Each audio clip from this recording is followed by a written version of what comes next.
following program is a presentation of the Options Insider Radio Network. For more programs, visit www.theoptionsinsider.com or search for Options Insider Radio in iTunes.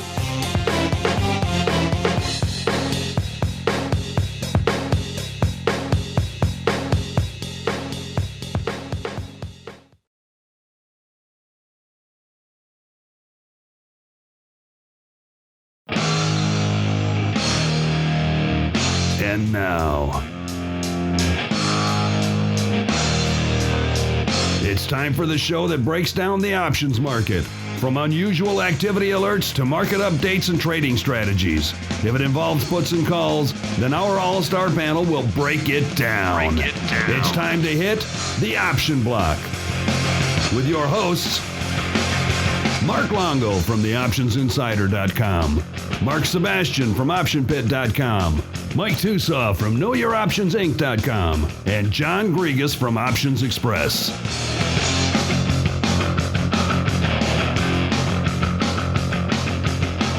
Welcome back to the Option Block, and I hope everyone listening out there had a great holiday weekend, at least for those of you listening in the States. For those of you outside our fair borders, I hope you had a great weekend as well. Just probably weren't stuffing your faces with turkeys or trampling your neighbors for fantastic holiday deals.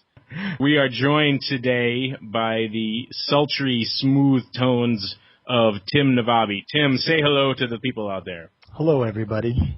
Thank you very much for that introduction, Mark. You can hear the ladies swooning as you speak. I wish.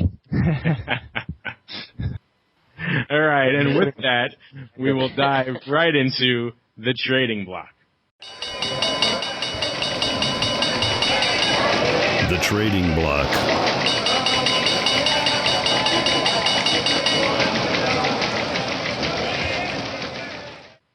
And welcome to the Trading Block. This is the segment of the show where we discuss what's going on in the broad sense in the markets right now. And it was an interesting day. We had quite a range. The markets ended up closing down, just barely though, just a hair. S&P down a little over a handle and a half. Dow down about 40.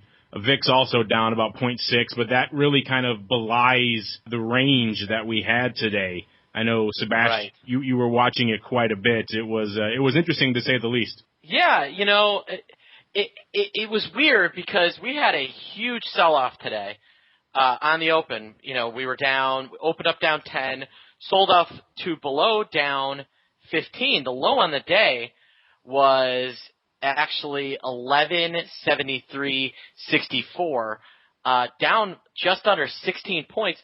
A pretty decent move, certainly bigger than one standard deviation. And then we just kind of rallied back. It was weird, though, because at no point in time was I sitting there feeling scared because volatility never really went up very much today. Now, a lot of people will look at me and say, Mark, what are you talking about? The CBOE Volatility Index, the VIX, was up over a point at one point in time. Well, the thing you have to remember is that coming off a weekend, there's almost 0.75 of a point increase already priced into the VIX. So by, across the entire day, the most I ever really saw the VIX or in volatility really up was about 50, 0.5%. Almost said 50 cents. Was about 0.5%. Welcome to the club. It's so easy to do. It really is. Volatility was only up about 0.5%. So if you're looking at the VIX today, it closed at 2155. That's really, in true volatility terms, down probably about 1.5 points. Again, also makes sense. Friday we had a huge pop in the VIX and supposedly volatility at the end of the day, which wasn't even really real. It was kind of well, there are two ways that you see implied volatility go up. One, a huge surge of option buying. Two, nobody there to sell. And that was really what we saw at the end of the day on Friday. So really, we're kind of right back where we started on Friday morning, and it kind of makes sense. We're sitting at about 21.5. You know, I'm this is kind of my pick'em volatility, if you will, Mark. If I had an over-under on where I think volatility should be, it'd probably be around 21.5. So, not that I ever bet over-unders. Well, this kind of gets into, too, what we've been talking about for a while now, you know, the effect of nonlinear theta around holidays and how, you know, people always assume that the theta comes out on a measured, even pace, and that just simply isn't the case. When that theta hits in the nonlinear fashion, it tends to screw up a lot of other calculations like the vol and everything else. People see things coming in thinking it's a change in vol. It's really just time decay catching up. Yep. Well, and we've had 2 light days back-to-back. On Friday, we did about 30%. The option volume was about 30% of normal, and today it was about 60%. So we're seeing this movement with it's complete lack of liquidity, as little or no, there's no conviction behind anything that we're really seeing here. It looks like a lot of people, a little bit on Friday, but then more so today after the weekend, they were digesting some of the big news of the weekend. Obviously, there were a couple of big events. In the States, the big event was the Black Friday weekend, and now I guess today the subsequent Cyber Monday. And it looks like the results were fairly decent. The brick-and-mortar stores really didn't see that much of an increase. They were pretty much unchanged, but online saw a fairly sizable increase. Obviously, online is still a small portion of overall sales, but it looks like a lot of retailers are really starting to push people going to the online stores as opposed to fighting their way into the brick and mortar.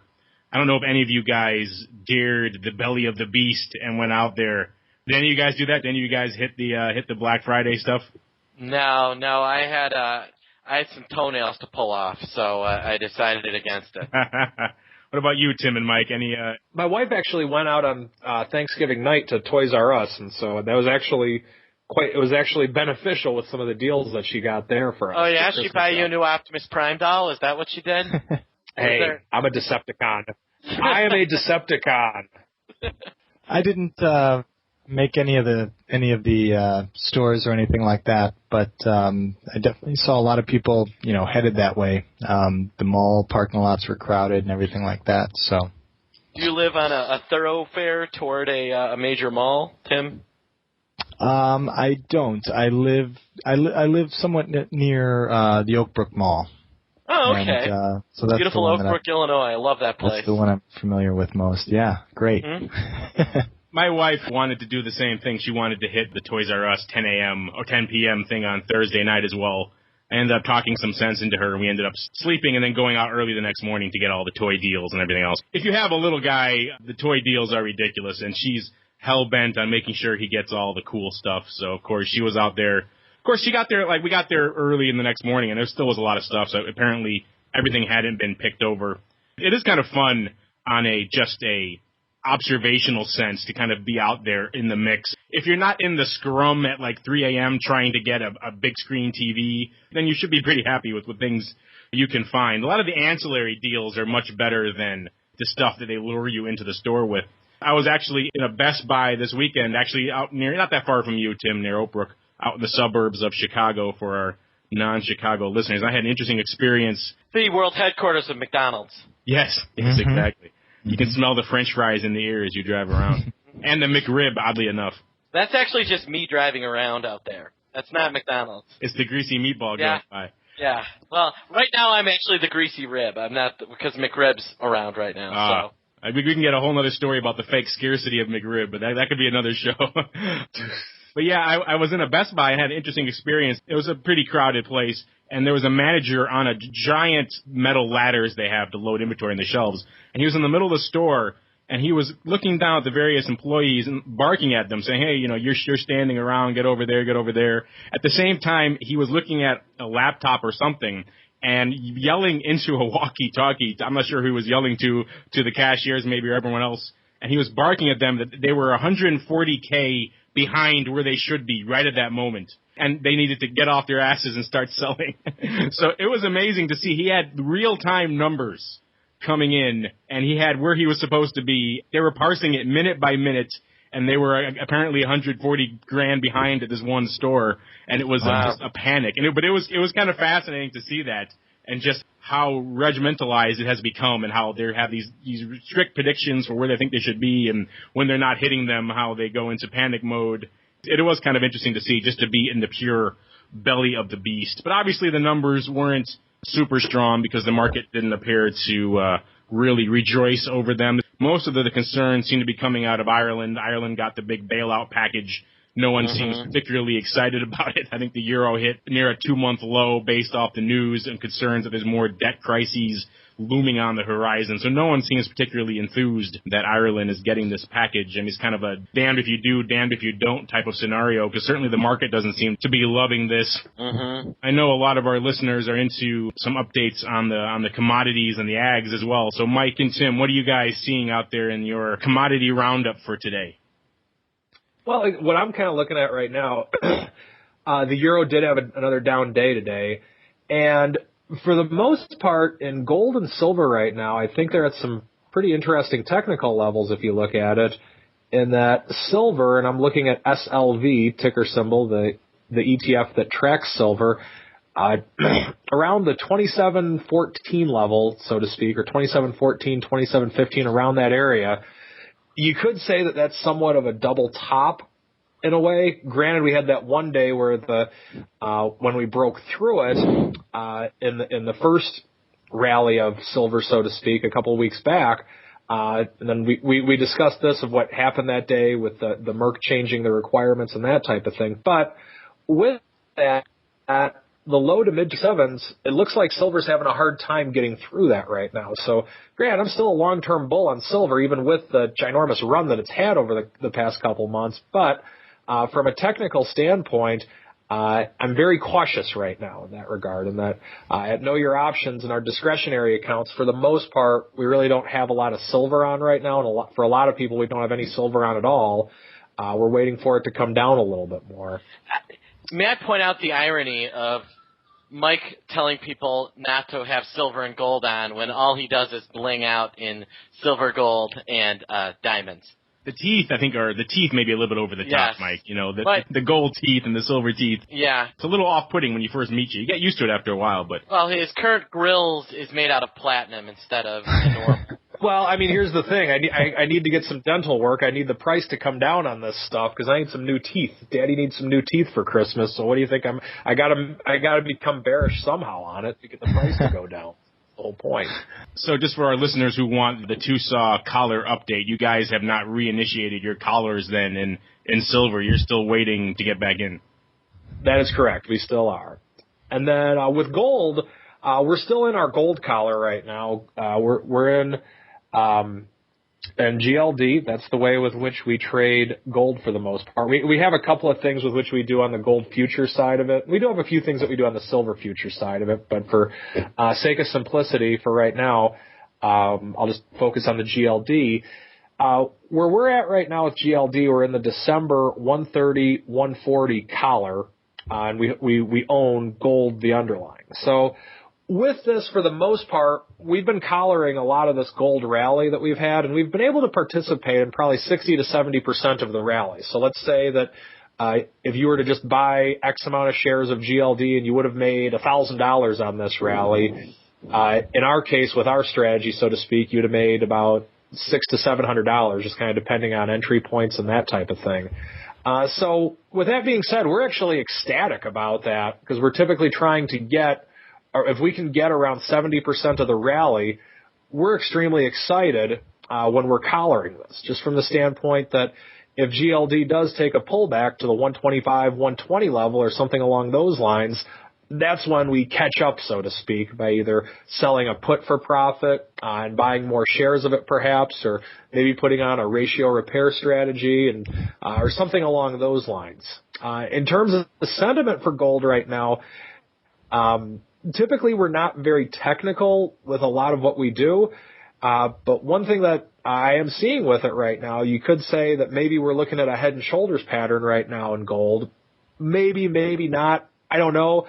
But one thing on the bullish spectrum, we are still above the moving averages of both the 50-day well over the 200-day moving average, but we're getting pretty close to it. So it's going to be, I believe that we're in for some very pivotal times, right, in the next coming weeks with gold and silver, either to the upside or to the downside. Which way? If I knew it for sure, then I'd be out fishing right now, I guess, or hunting or something along those lines, and buying more gold and silver teeth with all the guaranteed money I'd make at gold and silver futures. Tim, I know you guys are active in the ags quite a bit. What are you guys seeing in the ags and some of the other commodities out there right now? The two that I am looking at and sort of hear about in the office from customers most, and it kind of follows right along with Mike, is crude oil and corn. Corn right now I have at the 553 and a quarter level. That was a real bullish move today. It broke through some resistance of 545 and then headed right up to the second level of resistance around the 553 and a half area. So just under it. So, if it is going to, get weak again, it may be headed to the 505 area. That's the 38% level of the June-November rally. The other commodity is crude oil. Same thing. I don't know which direction it's headed, but right now it's sitting right at the 50% level of the August-November rally in the 85-75 area. I came in this morning, I saw it up maybe 20, 30 cents, and later in the afternoon I see that it's up well over $1. Here it's sitting at 85.77, and again it kind of went right to that second level of resistance right at around the 85.95. And those resistance and numbers I'm kind of throwing out there, those are real kind of short-term resistance, nothing real long-term. Interesting. A lot of interesting moves going on right now in the commodity markets. I know our listeners are waiting with bated breath, Mike, to hear when you go back in for your collars. You have to put out an email alert or something along those lines saying collars initiated in silver again. Oh, yeah. All of our listeners can dive back in with you. And with that, we will close out the old trading block and head right into the odd block. The odd block.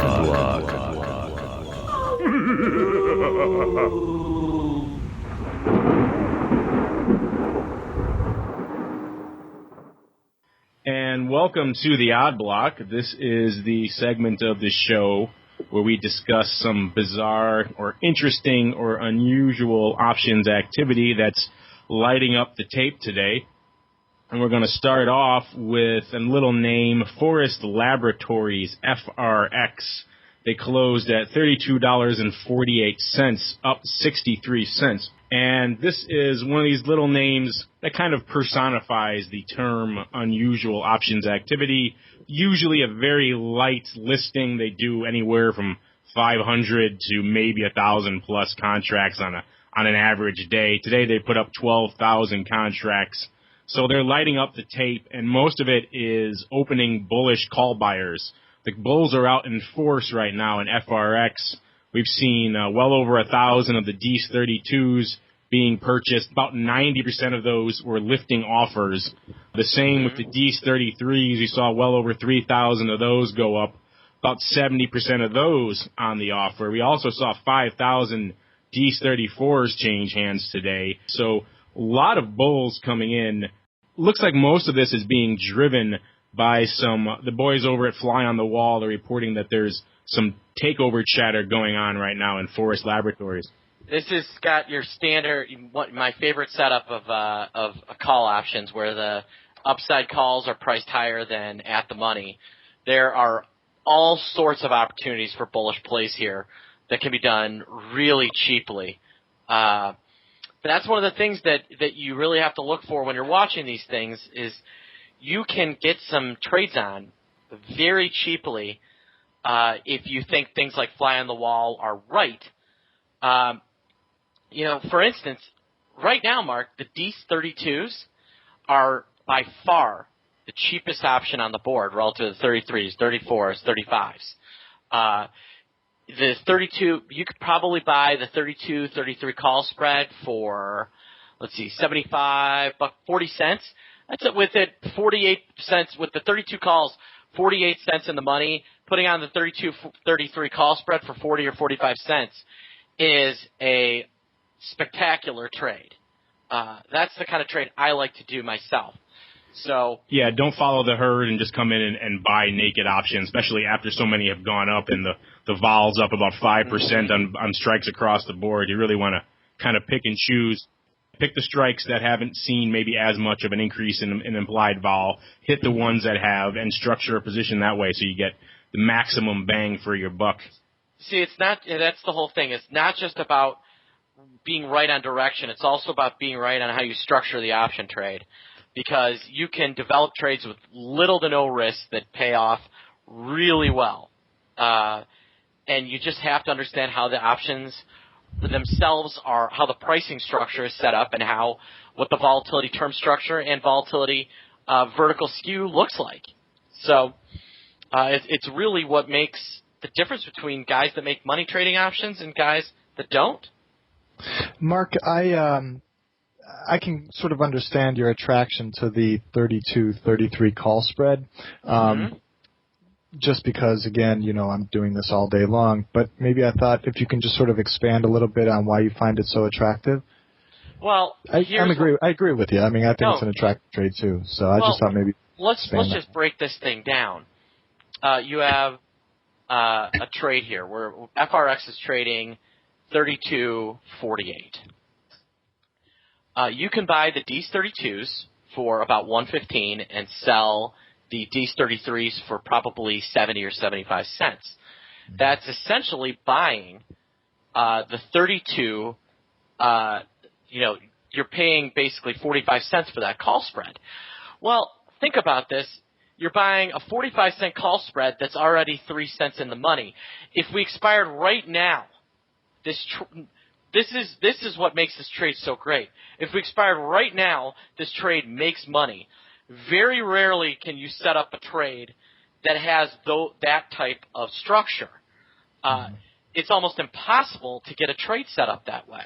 I mean, you're basically setting up a 50-50 coin, a better than 50-50 coin flip that pays out 55 cents for every 45 cents you bet. I would do this as many times as I could. Right. Yeah, this is one to where if you're bullish on FRX, is that we like to call this the Mick Jagger trade because of the fact that it's a call spread and time actually is on your side in something along these lines. It's a unique thing that doesn't happen on every stock all the time. It's like being at a casino and picking black, but getting paid 55 cents for every 45 bucks that you bet on black. I mean, it's just, if I was on the floor and somebody tried to sell me this at 45 cents, I would back up the truck on this thing. There you go. You got your next column all ready for the street right there.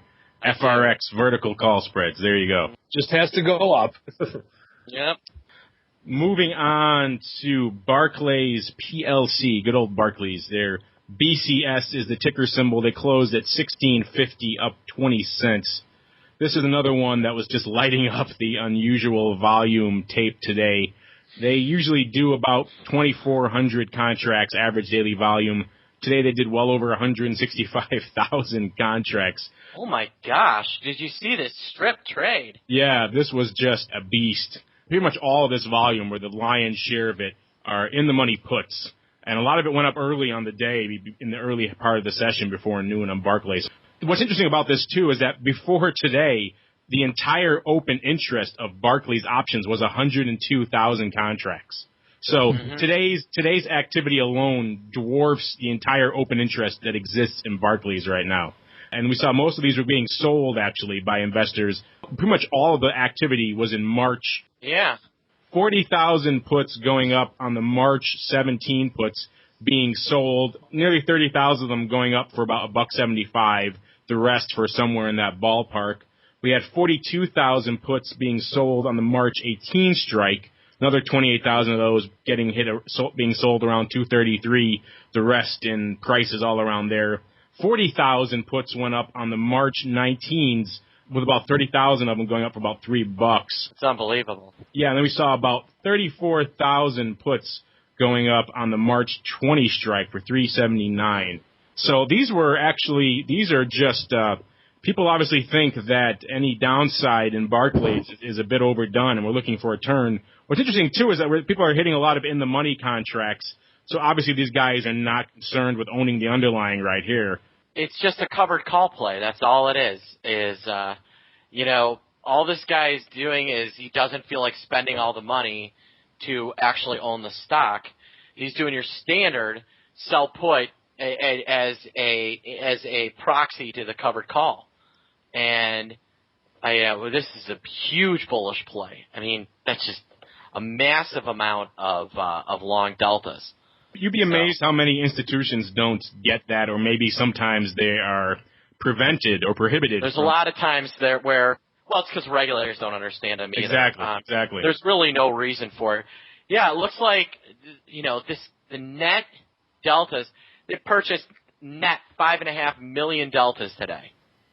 For those of you that don't understand, that's basically right now, maybe not permanently, but right now, the trades that he did is the equivalent of the guy going in and buying 5.5 million shares of this stock. So, I guess unlike the football BCS, people like the stock BCS. It looks like, too, some of this may have been driven. There was some news coming over the wire this weekend that an internal unit of Barclays, they're considering actually selling off a number of their core business unit, and they're putting together a team to review that right now. So maybe this guy knows something about what that team is considering, or he likes what that team is looking at, because there isn't too much else on the news front that seems to be driving this much size of bullish interest in Barclays. And obviously this guy is using this as a proxy to get at the stock. It seems like with so many in-the-money strikes, the guy is looking to pick up some shares, and he doesn't mind the prices here. Yeah. But yeah, this guy definitely, this guy obviously likes what's going on in Barclays right now, and he obviously thinks that maybe this decision to possibly break up and spin off some of the aspects of the firm is a bullish one. Or, if Barclays for some reason got taken out for $19.50, this guy's going to be a very happy camper. That'd be another. If there is some takeover, I don't trade Barclays. I don't know. Maybe you watch it more than I. Are you hearing some takeover news I don't. on this? No, I mean I literally do not know, but for all we know, that could be the case. This would certainly smell of that if you saw the way it was structured, but the truth of the matter is we just don't know. Yeah, this is a flyer. Obviously, something's happening before March, so this guy's got a relatively short-term time horizon. It's not like he's doing East 2012 or anything like that. And then we discussed Black Friday a little earlier.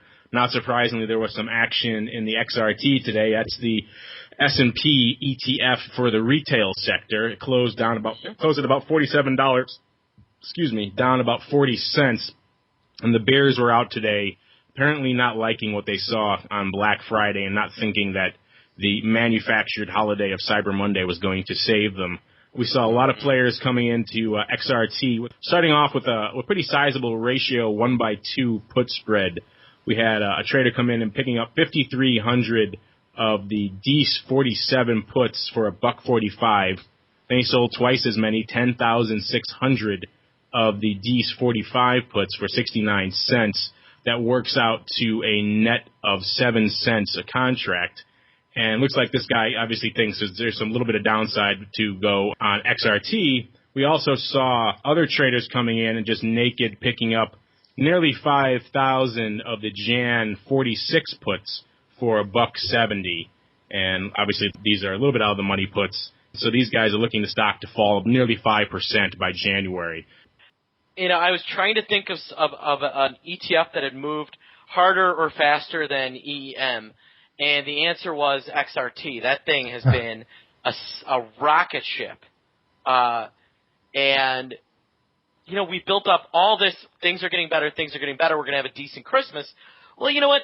When you build things up and say, hey, everything's going to be okay, a lot of times we can see a buy the rumor, sell the news kind of concept. Full disclosure, we've been talking about an XRT bearish strangle at Option Pit on our blog. And, this morning when we were down a lot harder, XRT was down, trading below about, I think the low was, 46.5 today? Let me look. It was, right around 46.5. And that was the one area I had seen a real increase in implied volatility. I think that there are a lot of people sitting here going, wow, this is some sort of real rally in the retail sector. And if you look at all the retail stocks, my favorite stock, Chico's, Talbot's, where my mom shops. I knew you had a 50-year-old woman in there somewhere, Sebastian. I do. I just knew it. Family Dollar, where we all know is Aunt Dollar General, the otherwise known as Two Saws, Two Stores.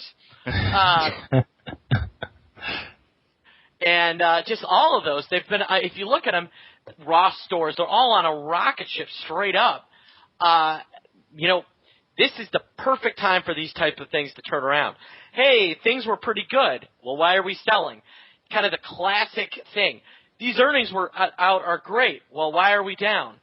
Same kind of concept. So obviously you've been watching XRT for a while. Which strangle are you guys perusing over at Option Pit these days? We actually have the 45.50 strangle on.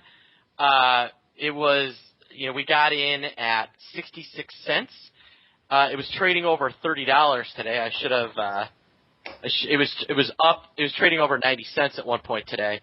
Probably should have dumped on it, but since I was doing it more for show than to actually make money, I decided to sit on it. That's one of the problems when you're teaching options is you get stuck, kind of forced into holding things that you probably wouldn't in under normal circumstances. Hey, you just dump it and then you just keep it on a theoretical basis on your sheet. Oh yeah, it's great.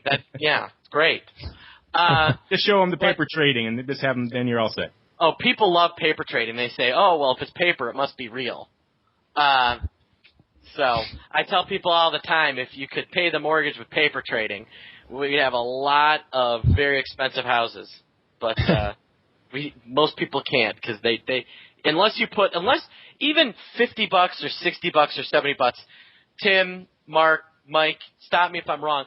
But even just putting a little bit of money in there, just enough to make it hurt, can really force you to start learning how to trade. That's been one of the very, very good truths. So yeah, I definitely agree with it. The only thing I disagree with, you said if we could pay our mortgage with paper, we'd have a lot of expenses of houses. Well, isn't that what we just did the last 10 years in our? Oh, is that the doorbell ringing? Zing dong. Yeah, I'm looking at this chart of XRT here, and it's up over 20% since early September, late August. It's on quite a run, so I could see why some of these guys are positioning for a near-term pullback. It seems overdue, particularly now that the Black Friday, the real boots-on-the-ground retail numbers as opposed to retail sales, the actual people getting trampled to death, the retail sales numbers are in, and it was less than overwhelming. Well, yeah, we'll have to keep an eye on that little strangle for you, too, and we'll put that in our show notes, and our listeners can follow along at home. They can play the home game. Yeah. Well, I've got it on the blog, so you can just go to optionpit.com and check it out, or, go to theoptioninsiderradio.com. So, or is it theoptioninsider.com? We actually do have Option Insider Radio, I believe. I believe it just links over to the main page. Yeah. And then we do have the home game coming soon from Milton Bradley. Players can play at home. They can choose one of their 4 favorite characters. They can be me, they can be Tusaw, they can be Greasy Meatball, or question mark for the Options Express seat. And they can pick one of 3 people there. And it's a fun game, you debate, you bicker, you get to count who makes the most 80s references per episode. It's pretty fun. I recommend all of our listeners pick it up when it's out in stores. So. And then we're moving on from the retail sector to the online verification sector, if that even exists. I think it's a sector of one. I'm talking about VeriSign, VRSN. They closed at $34.64, down about 65 cents today. And this is a name another one where the activity is usually relatively light. They usually do somewhere in the area of 500 contracts a day. Today they put up well over 8,000. The bulk of those puts, and it's about a well over 7x increase in volume for these guys. Looks like the biggest interest and the biggest activity on the March 29s, about 2,200 of those went up. 87% of those lifting the ask versus 740 right now in open interest. So the bears are looking to play in March these days. You also saw opening buyers in the March 30, 31, 32, and 34 puts. Not surprisingly, the vol is up about 12% on the bulk of these strikes. The shares were up a little bit after the earnings at the end of October, but other than that, the stock's been pretty much sideways, and there isn't really much in the way of news that would justify a lot of. Let me pull up a chart here. Maybe VeriSign has been on the tier. This one of these ones that you watch, Mark? Little VeriSign. You know, I'm not really into VeriSign that much. I think I used to trade that at one point when it was a much more interesting stock, but this one has had a bit of a run up as well. It's not as dramatic as XRT, but it's up a fair amount, close to 20% since early August. So yeah, I could see people positioning for a near-term pullback in this stock, and that seems to be what they're doing. Why they're gapping in today, I'm not sure. Mm-hmm. Maybe the vol was just too attractive, but whatever it was, people are lighting up the tape right now in VeriSign. And maybe there's some chatter going on out there that I'm not seeing right here, but it's not coming across our tape. But keep an eye on VeriSign, listeners, and see what's going on over there in the next few days. See if these bears are right. And just a quick update on some of the ones we've been following in earlier shows. We talked a lot about Mela. That's the one that's been up and down and up and down. They were dead, then they're back to life. And they're trading right now about $3.70, down about 20 cents. So they're still alive, slowly drifting back down again. They're not trading up north of 5 as they were about a week ago. But yeah, this one is definitely, if you're a vol player and a premium player, this is a good name for you. If you're going to be short premium in this one, as long as you can just take a few tums and right. ride the wave in this one, because this is a beast. It's not very often where you could sell a $4 straddle and a $6 stock with 9 days to go and barely break even on it. This is one of those names that will do that. This is a heartbreaker out here, but it's a fun one to watch. Regardless, we also talked a lot last week about Dollar General, one of Tucsaw's favorite stocks. We discussed that. Did you ever read up that 30-35 strangle for your column? I did.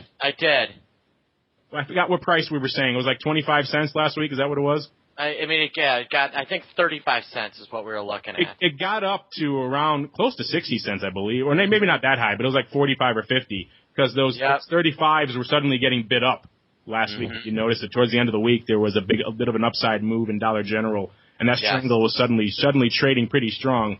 Since come off a bit, Dollar General went out today 32.78. You can now get that strangle anywhere from 30 to 35 cents. If you still like the vol out there, it might not be a bad play. No, and the stock still has earnings coming up on the 29th. Yeah, on the 9th. On the 9th. So you get that built in for your 30 to 35 cent play. So yeah, don't lift offers, but if you want to work a bid somewhere on the low side. Looks like I bet you could get this done for 30. Seems like it. Seems like there's more offers coming to play now in those 35s. I was watching that closing out last week and into the weekend, and I was amazed at how all of a sudden those 35s just were off to the races. It seemed like people were listening to the show and were just gobbling them up like crazy. That must be. Must be. All right, and that's going to close it out for the odd block. And with that, we'll move right into the express/spread block. The Spread Block, brought to you by Options Express. Options Express lets you trade futures and now foreign futures too, where and when you want. From advanced charting and free daily trading ideas to automated systems trading and free educational resources, Options Express is the online broker for all traders. Visit optionsexpress.com to open your free account.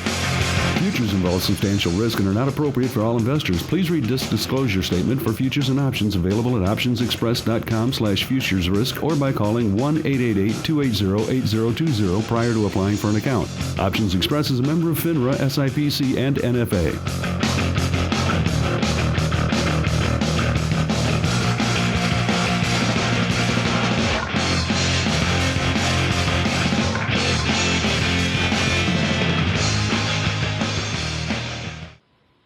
And welcome to the Express/Spread Block. This is the segment of the show where Tim Navabi and the gang over at Options Express tell us what's been going on and what's been lighting up their phone bank over there. So, Tim, what are the customers, what are they calling you about today? They're asking me about Friday's settlement price of the SPY.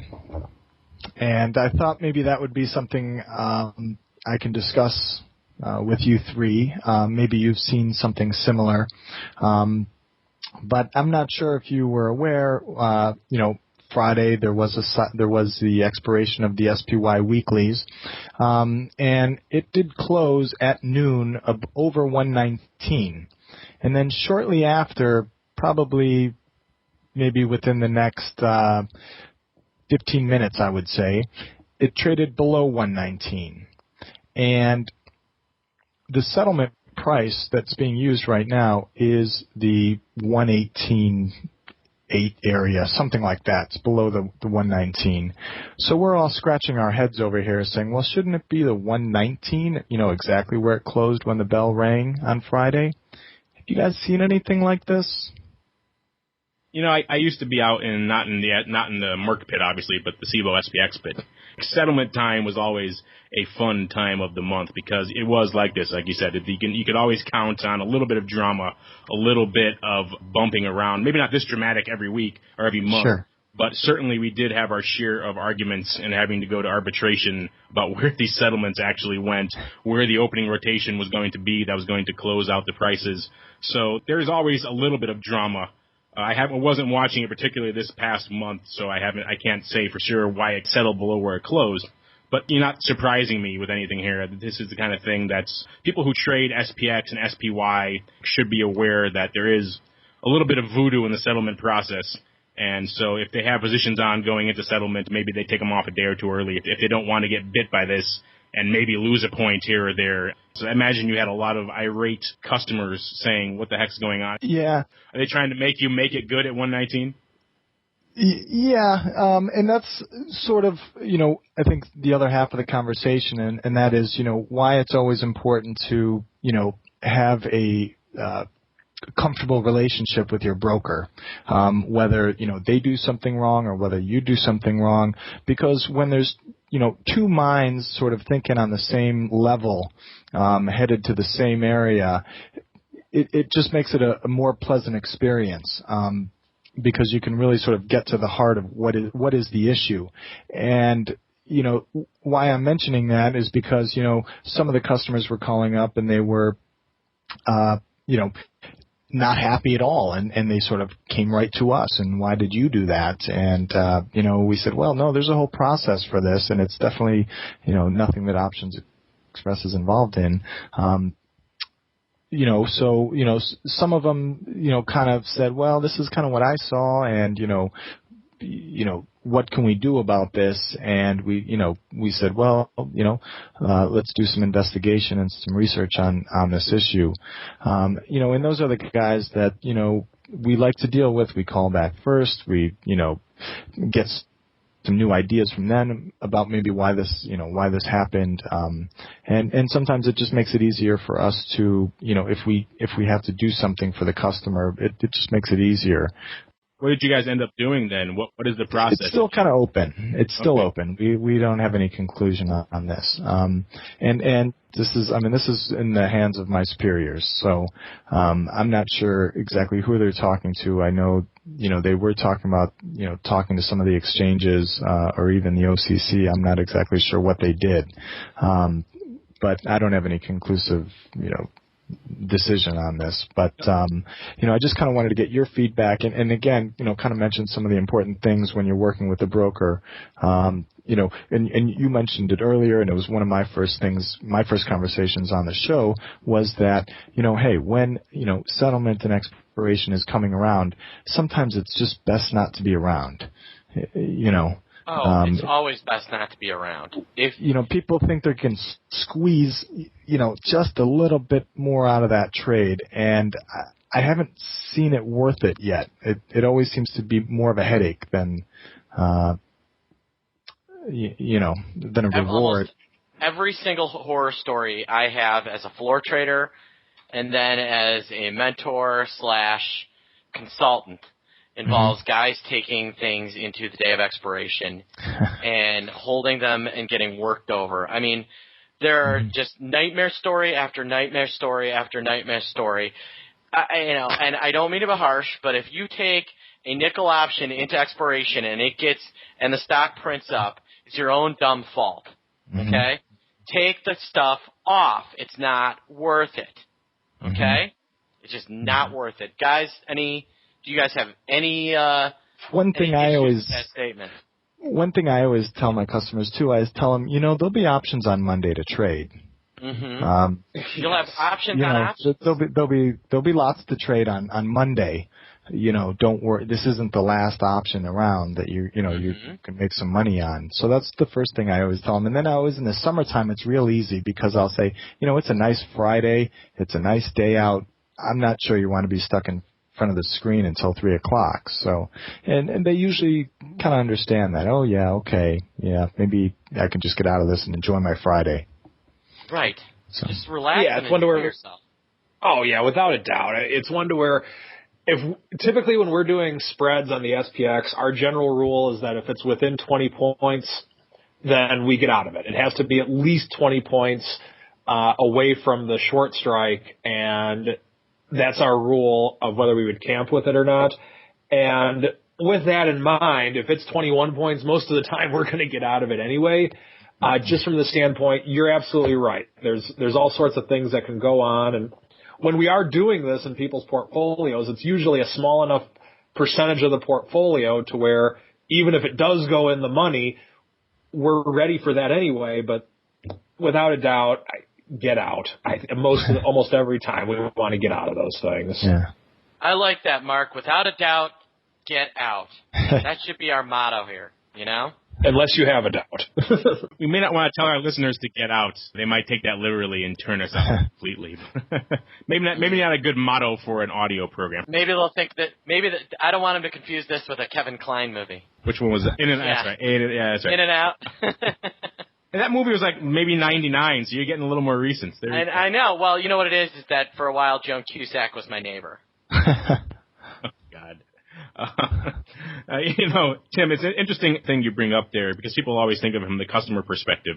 But these bad settlements are obviously an issue and a problem for the broker as well because you guys, quite frankly, are left holding the bag. You have an irate customer. You have a dubious, at best, settlement. Has there ever been a case where you guys have made it good for the customer or you had to because you just couldn't figure out a way why this settlement makes sense or maybe you would have to go and get an adjustment or what is the end game for this? You foresee having to make some customers good on this? That's a good question, and that's not up for me to decide, and I feel kind of good about that. But, in prior cases when, settlement is an issue, I don't know any detailed examples about, what the issues were, but, I know there have been times when we, couldn't do anything for the customer, and I know that there were times when there are things that we could do, whether it was just us, dealing directly with the customer or whether or not we had to, involve another institution or entity. Well, you brought another good horror story to our listeners' attention. If you're trading SPY or SPX or any derivation of S&P products out there and you're looking to squeeze another nickel or dime going into expiration, just don't take it off because you can end up getting burned for $1 in this case on just wacky settlements. With a product like an index like that where you have settlement risk in addition to everything else, there's an added incentive to take off risk going into expiration week. These large composite indices have their own rules of engagement, and they add a certain degree of complexity and a certain degree of risk.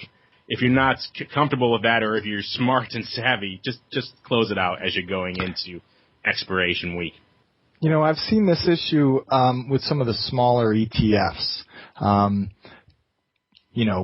it's really because of the lack of, trading, liquidity, and volume, all sorts of things. But we're quite surprised on this one being the SPY. I mean, it's the first time I've seen this on the SPY. So, I mean, I always tell myself never say never. Something can happen. So that's all. That's my little segment there. That's Tim's 2 cents for the day. There we go. I like it. All right. Thank you, sir. And with that, we'll close out the OX/spread block, and we'll move right into the strategy block.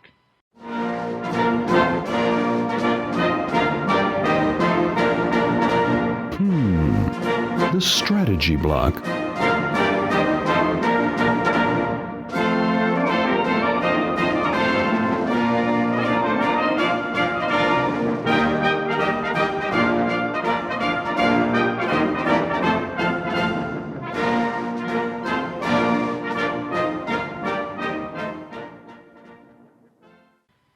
And welcome to the Strategy Block. This is the segment of the show where we sit back and light up our pipes and put on our smoking jackets and perhaps sip a nice cognac or brandy or whatever your liqueur of choice may be.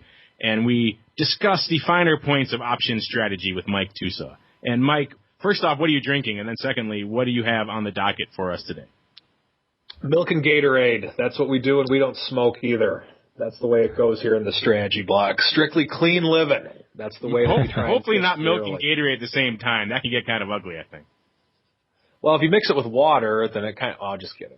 Yeah, that sounds awful any way you cut it. There we go. And then maybe after the Strategy Block, then maybe we can get a Heineken or a Bud Light or something, depending on if you're high end or low end on the beer scale, so to speak. But anyway, with that being said, today what I want to talk about, theta versus gamma. Mr. Sebastian said something last week. I loved his rhyme that he had come up with. Sell the preem and live the dream. And one thing that I'm seeing a lot, just with just the people that we talk to and just with a lot of people that are just newer to trading, when you're looking to be an option seller, the concept of time decay is one of obviously that's what attracts people to it. With that being said, a lot of times you'll hear educational companies or you'll hear someone who's kind of ignorant about options tell the old half-truth of how the closer you get to expiration, the greater of an effect that time decay can have on an individual option. And that's true, but it's only a half-truth. So to give you an idea of it, let's take option number 1 and option number 2. Option number 1 will have expire in 3 days. Option number 2 will have expire in 100 days. Now, let's say that all factors remain constant. Time decay, or the price of the underlying, volatility, and every other factor of option pricing, it remains constant. Well, between today and tomorrow, option number 1 will lose a third of its time value because of the fact that it only had 3 days till expiration. That's a pretty big chunk of it. Option number 2, on the other hand, will only lose 1% of its time value because of the fact that it has a longer time frame until expiration. So with that being said, time decay alone becomes more and more of a factor the closer you get to expiration. So initially, if you're just looking at that, without a doubt, it's best to sell options closer to get to expiration. However, the however is the important part that a lot of people overlook when they're looking to sell the preem and live the dream, so to speak. And the however is that time decay is not the only factor with an option with the pricing of an option. Folks, it's a constant battle within the option. Theta is taking on Vega, which is taking on Delta, which is taking on Gamma.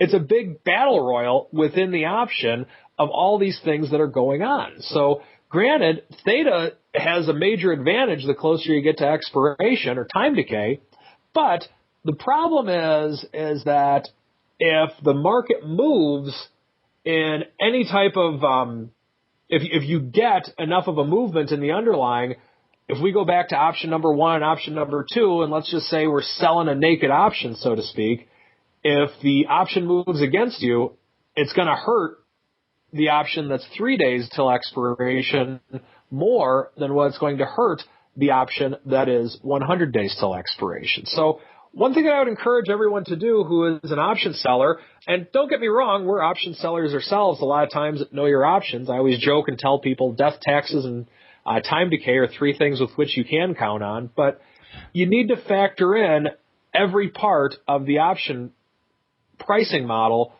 before just blindly going out and selling premium. So if you're a premium seller, make sure that you understand the remainder of the risks that are involved with it, whether you're a credit spreader, a covered call trader, a naked option trader, whatever the case may be.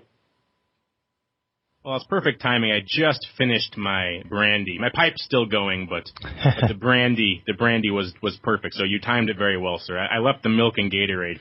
Didn't seem appropriate for the highbrow nature of the discourse going on to be drinking milk and Gatorade. It seemed like a brandy type of moment. And with that, we will close out the strategy block and move right into Around the Block. Around the Block.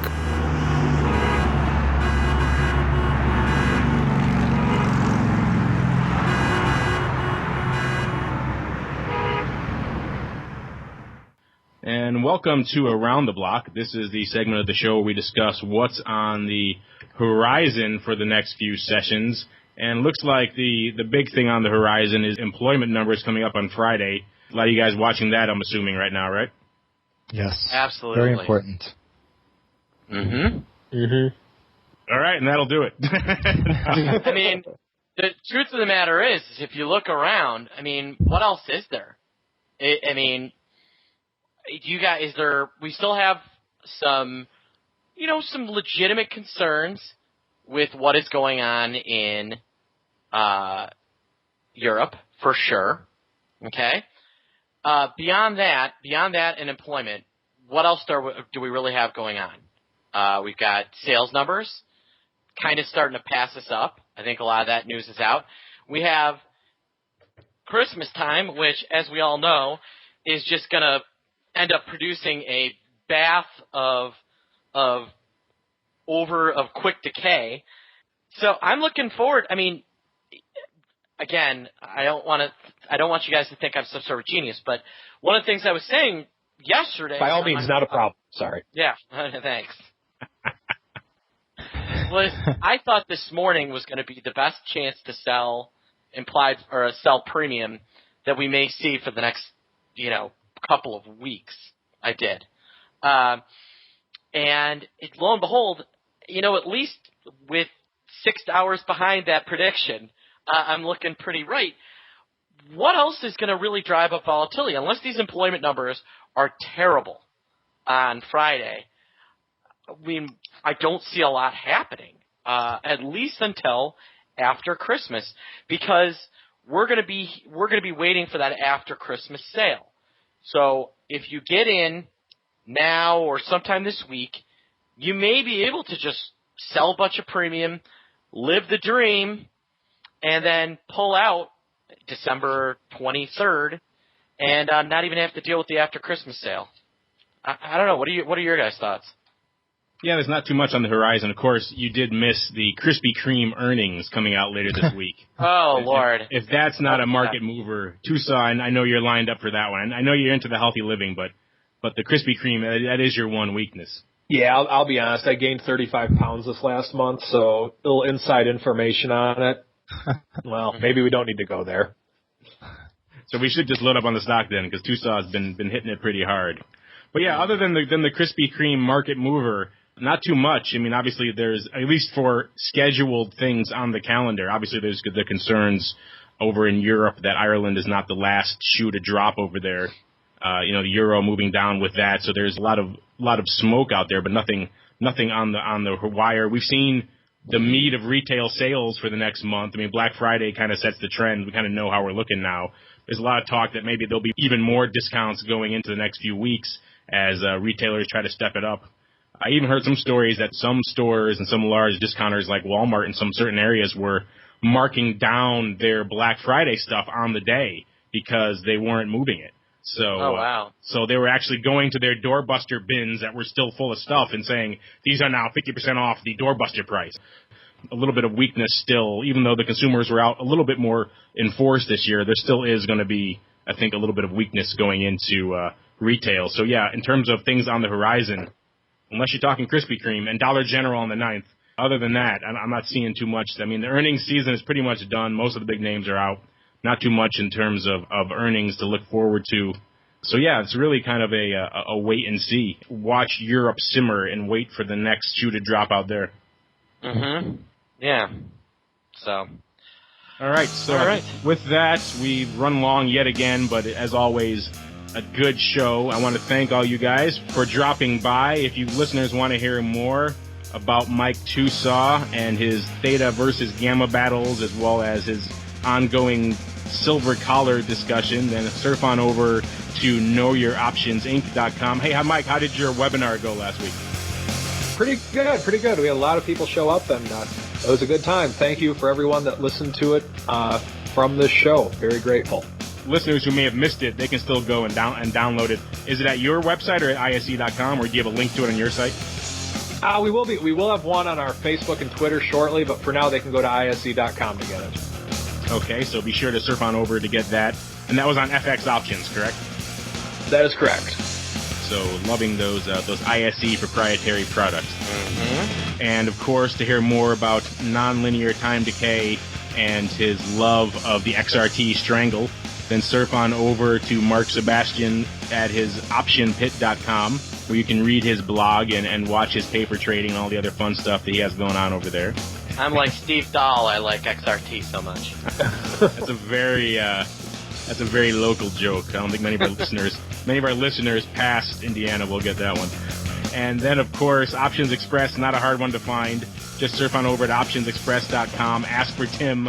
He'll show you what's going on over there. He'll give you the special settlement price on the S&P if you call and ask for him. Now, I'm sure compliance will love that joke. I expect. Great, yeah, that'll be fun. All right, and as always, if you want to hear more about any of the unusual activity we discussed today or any of the breaking options news and events or analysis, surf on over to theoptionsinsider.com. And if you're not listening to us on iTunes, you can subscribe to us on iTunes as well. Just search for Options Insider Radio, and you'll get all of our shows in there. I want to thank you guys for downloading and streaming the show and subscribing in iTunes, and we'll see you again next time on The Option.